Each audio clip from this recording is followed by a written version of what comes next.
You're welcome to AVS Sport Drive on AVS 88.5 FM. I'm sure that whenever you hear that beat, whenever you hear that sick tune, you will be just happy, you'll be smiling. Wherever you are, you want to get close to your radio, and that's what we do this morning. My name is AJ Bliss, bringing you the bliss of sporting activities world over. A lot seems to be happening in the world of sport. But then we'll have tennis for you, we'll have Formula One, we have football. A lot is happening, but then let me just bring it out. Get your racket if you're a tennis fan, because we're going to be starting with tennis. And then what we do have here, the Grand Slam is on in Australia, in Melbourne, and a lot seems to be happening down there, man. Sincerely speaking, if you're a tennis fan, you need to know this, that the great one, yet to be the greatest, well, he had a match that nobody expected the outcome to be what it was. 37-year-old Djokovic had it. It was a blistering match he had with Alcaraz. And then you'll be wondering, 37 years old, 21 years old. But then, that's why we love this business, because your predictions normally don't turn out to be what it should be.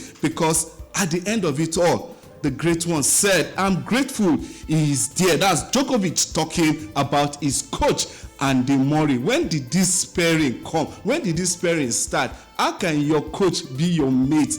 Then you begin to wonder, I've won more trophies than you, but yet you're my master, you're my coach. Something is really not, panning out well here. But that is what actually happened. The Serbs' emotion poured out after securing an Australian Open quarterfinal victory over third seed Carlos Alcaraz. That made mockery of all predictions. Do you understand? Because the victory, nobody expected this victory. Saying, Alcaraz in this form of his own life, and then a 37-year-old man, one of the greatest coming out to that, puts you in your right place. The celebration between the rivals turned colleagues came following the biggest success of Murray's shock first coaching job. Man, I can say shocking to me, because nobody saw that coming. Murray had so many issues with injuries, upper leg injury, and the rest of it, leg, calf. That was what actually cut short his glistering career. We didn't see the very best of Murray, you understand, on the tennis court. But I guess with the pairing of Murray and the Djokovic, the great one, you can see a whole lot happening there in this game. It was a kind of gesture of appreciation that's coming from Djokovic, and respect for him for the fact that he's out there. It doesn't need to be said. The 37-year-old Djokovic, who was born a week after Murray in May 1987, the 37-year-old Serb defied injury, age, and ranking to win 4-6, 6-4, 6-3, 6-4 against his 21-year-old opponent in Melbourne.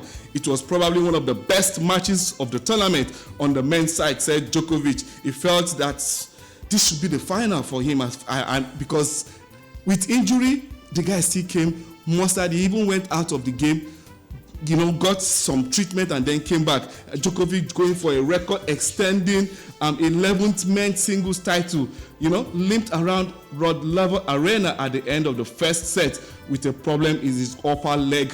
After going out of court for treatment, he returned, recorded impressively, and then continued his bid for a 25th Grand Slam triumph, which would be an all-time record. Wow, all-time record we're talking about here.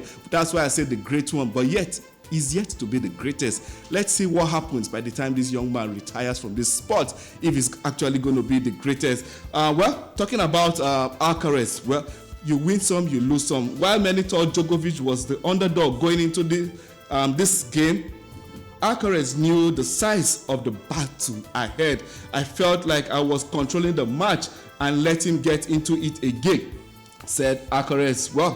You wouldn't blame the young man, inexperienced, I would say, in that area. Who has not gone past the quarterfinals in 4 Melbourne appearances. You'll be probably praying that Djokovic retires soon, so that you probably will be having those good days that you need there. I'm going to say that this was the biggest mistake that I make, and that's coming from I wouldn't say inexperienced. Someone that has won 4 Grand Slams, you wouldn't call him inexperienced when you're talking about the Australia Open. That's for you, for there. We've seen Djokovic there in the semifinals, and let's see what's happening in the female section of the finals. And then that's what we have here. Seeing a friendly face is supposed to be a good thing, but this time around, Sabalenka and Badosa, these are friends off the court, friends inside the court, but a place for the final is up for grab. And then you begin to wonder, my dear, you be my friend, or you be paddy, but we get $1.7 million to win for a year. Guy, keep your friendship aside, and that's what's going to be happening today at the Australia Open. Yet, the pair are close friends, with Sabalenka going so far as to call Badosa as soulmate in Stuttgart last year. I love Paula very much. The 26-year-old Belarusian said, she's an incredible person. It is very important to have friends on the circuit.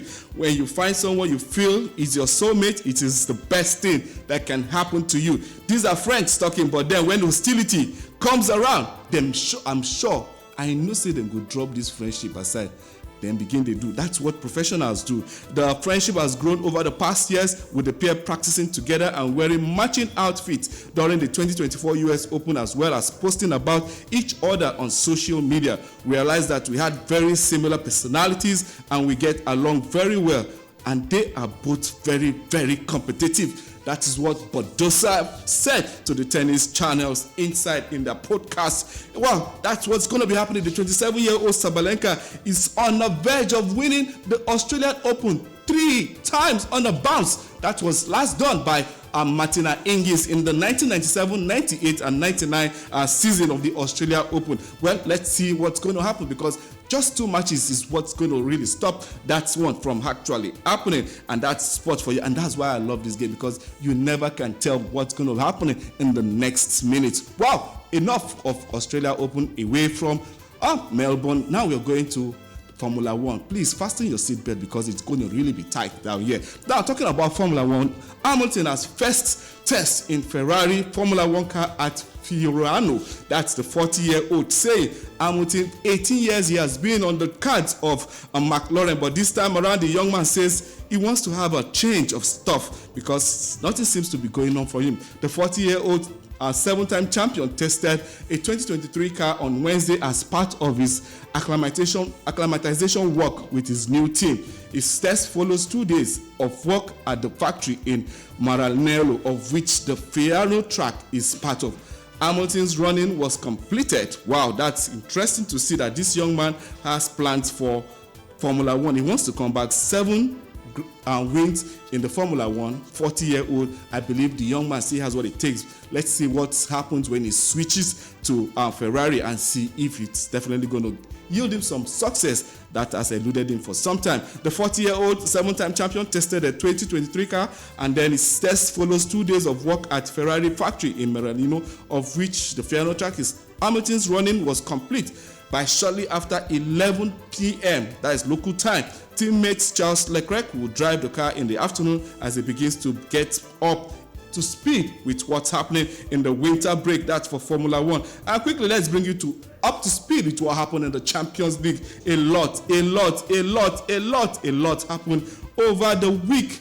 The midweek during the Champions League. Let's just keep you abreast with results of matches that were played yesterday. Shakhtar Donetsk and Brest, well, they were doing well so at the beginning, but not too good this time around. They lost 2-0 away to Brest. AC Milan, 1-0 against Girona. Arsenal were just too good, too stunning, having all their Arsenals in check, and then they had to put Dynamo Zagreb, that had a new coach, talking about Cannavaro, the former Ballon d'Or winner, the only defender to have done so recently. And then we have Celtic good enough to take a 1-0 lead over the Young Boys. And this is the result. Well, this result, nobody saw this one coming. That's Feyenoord being 3-0 better off than Bayern Munich in their encounter yesterday. And PSG, Man City. Somebody was saying over the weekend, I hope that these 6 goals Man City is dishing out to Ipswich Town, helpless Ipswich Town, it wouldn't cost them in the Champions League. Imagine scoring 6 goals in your match in the league, and then you're coming and away for that matter. And then when you need these goals to be scored in the Champions League against a formidable opponent like Paris Saint-Germain, the goals just weren't forthcoming, and that was how they lost, having been 2-0 ahead. And this is the 9th time this season Pep Guardiola has actually lost games, you understand, from winning position. And you begin to wonder, is this empire crumbling or about to crumble? Well, that's a story for another day, but that result really leaves us shocking. And then you begin to wonder if Boys to Men wouldn't come to Etihad Stadium and then give them that resounding hit of, I think it's all over. based on what we are seeing down here. And then Real Madrid were 5-1 better off than RB Salzburg in that encounter. And Real Madrid, when people were beginning to wonder, is Real Madrid actually going to qualify for the next round of Champions League? Well, this is the answer that they gave to their pundits, those people that don't really believe in them.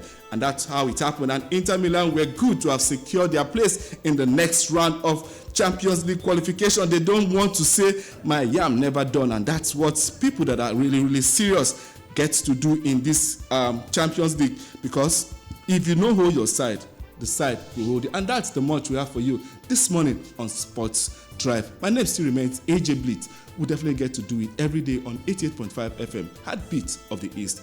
I don't waka.